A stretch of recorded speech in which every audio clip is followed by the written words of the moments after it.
Okay guys, so welcome to module number 3, which is the necessary in-camera settings. Before we jump actually into color grading, this is another huge step you have to do. In this example I'll be using my own camera, which is Sony A7 III. If you have another Sony camera, don't worry, the naming of the settings are pretty much the same. Even you may have different setting interfaces because of different software updates. Still, you can find same settings roughly under the same names. So the very first thing we have to do into this camera is to have white balance set up. And I will not use my shortcuts. I'll just go through the menu like as you go through the first time. So we go to the first icon.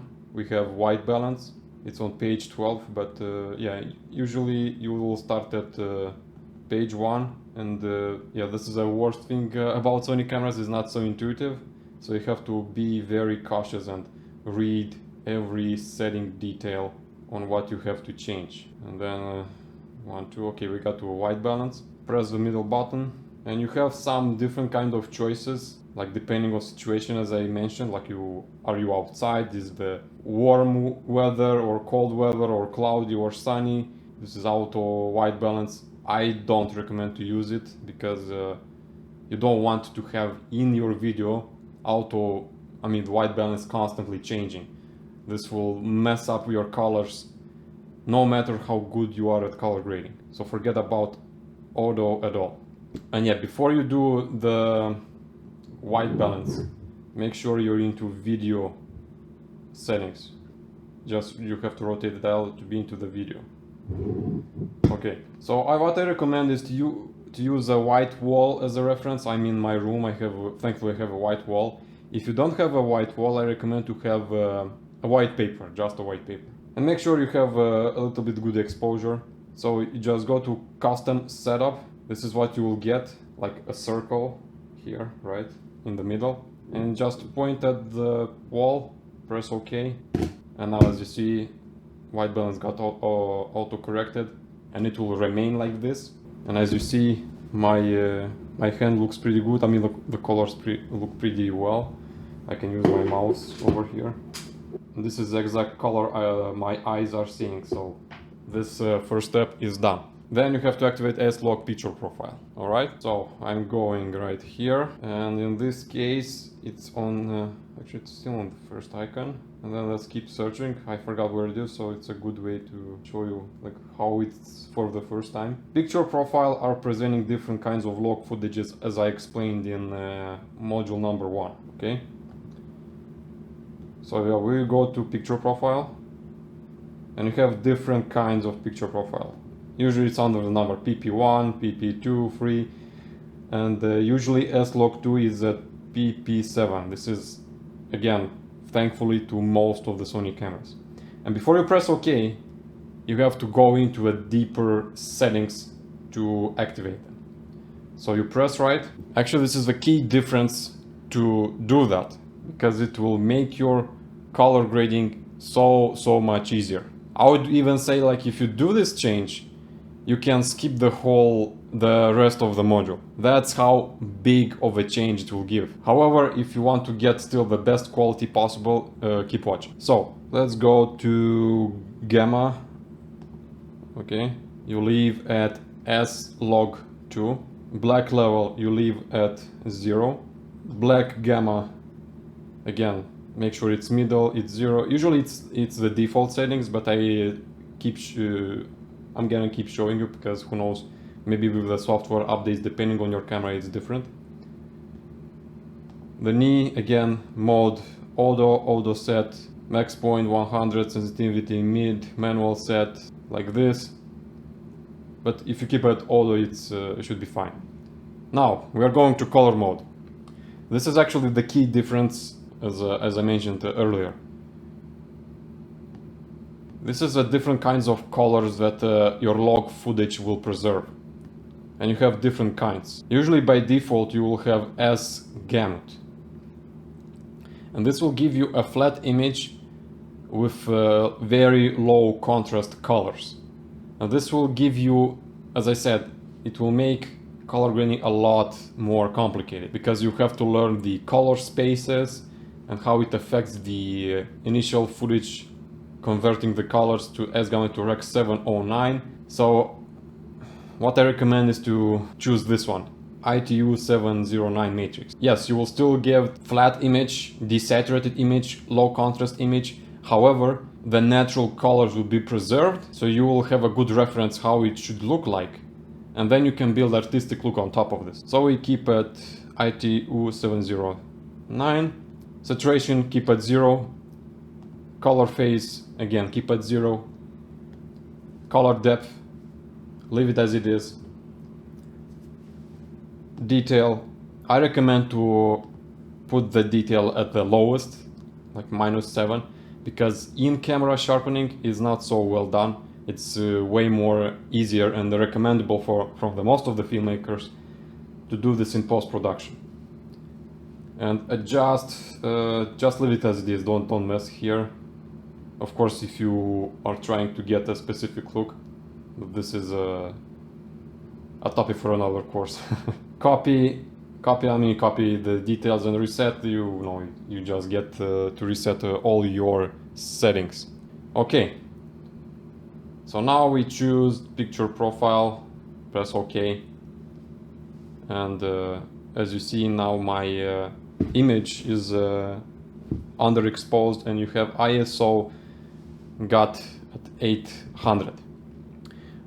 You can go any lower because, as I said, log footages, they need a little bit of overexposing, right? Okay, let me tell you about the proper exposure. It's very easy to mess up the exposure, as I mentioned in module 1. And this, what will help you are zebras. Zebras appear when the highlights or shadows reach a specific light limit. For example, let's take this initial footage. And let's say I am leveling up the exposure. Let me open the aperture. Now you see, this is the light spot. And you have zebras appearing. When you film people, you expose the camera so the zebras starts to appear on their faces or on any other part of their skin. This is the way to know that the exposure is good and you'll have no problems to grade your footage. Let's take as an example of this one, my hand, right? I'll put this in front, and this is underexposed. Even though you see on the screen is actually pretty good, but it's underexposed. But I have to dial in the exposure, so I'll have some zebras start to appear on my hand. Okay, next. All right, I think we're getting somewhere.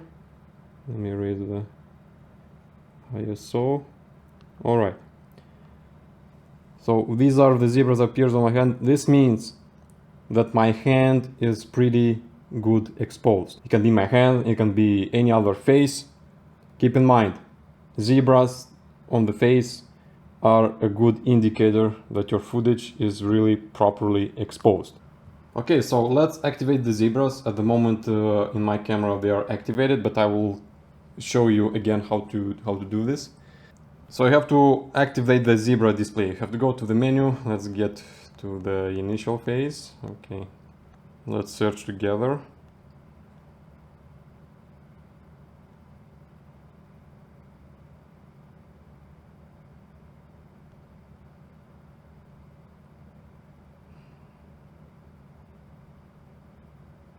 Okay, you didn't find it. Let's search on the second icon. Alright. Okay, zebra setting. Let's go in there. Zebra display. Make sure it's on. And zebra level. In my case it's custom 2, but this is how I will show you to customize it. It can have 2 customs. Either custom 1 or custom 2. On the custom 2, press right. Make sure you have a steady plus range. And you have different kinds of. You have like for the shadows. Make sure it's like this for the highlights. Choose the number 65 and plus -5 as a range. Because for flattering and very good skin tones, I mean the very first thing that people notice in the messy color grading is the skin. If the skin doesn't look natural, it's very spot on, because we human beings are unconsciously detecting this. So this is the indicator. As soon as you have zebras, it reached the exposure limit at 65, you're good to go. You're actually very good, and you will have no problems. Okay, press enter to activate it, and you will start to have the zebras appearing on your screen. You will still ask me like, okay, Nikita, but why 65? Why not 70? So let me explain you real quick. If you go higher than 65, the skin starts to look pure white, and you start to lose the details. For in camera, by default, you will have 100 at zebras. This is the peak exposure. This is the very critical. Like if you reach 100 at the highlights, you will start to lose information altogether. As in this case, the texture of the wall is lost because I reached the limit only, like I have slightly zebras on the sides, but in the middle I passed by 65 for sure. It can be 100 or it can be more than 100. And if I try to color grade it, I will not have enough information to play with. And usually 100 applies not only to skin, 100 applies to anything.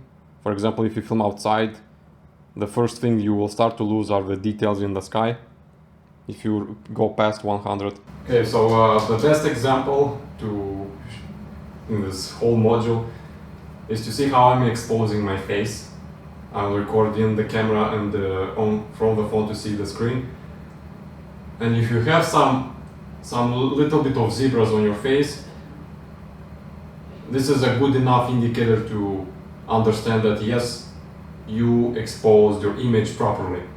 And then you'll have not so big problems to color grade in post-production. This is actually a cheat code for beginners. You don't need fancy additional screens for the camera to show you specific numbers if you're exposing correctly or not. If you're just a regular guy like myself, activate the zebras and you're good to go. So, thanks for watching this module, and let's get to the next one.